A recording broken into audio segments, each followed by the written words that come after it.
Pour pouvoir réduire les consommations d'énergie, c'est une préoccupation importante de Natixis qui est très engagée dans l'environnement. Et pour vous donner une idée, Natixis ça consomme au global 56 000 MWh d'électricité.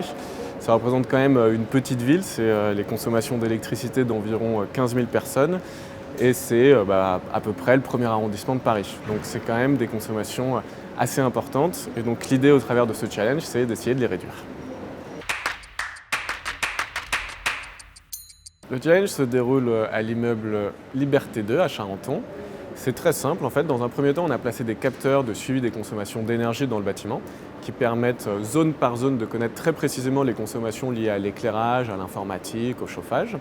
On a aussi analysé en fait les gisements d'économie pour identifier quels comportements pouvaient être modifiés dans les actions de tous les jours et ainsi connaître les éco-gestes que peuvent mettre en œuvre les collaborateurs de Natixis.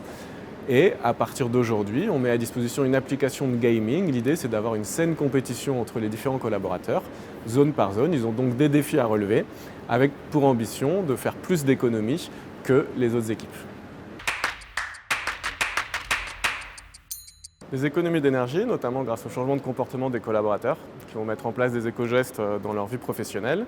Ça peut également avoir des bénéfices sur les éco-gestes chez soi. Ça s'inscrit réellement dans le cadre de la démarche RSE de Natixis et également dans le cadre de la compétition Cube 2020.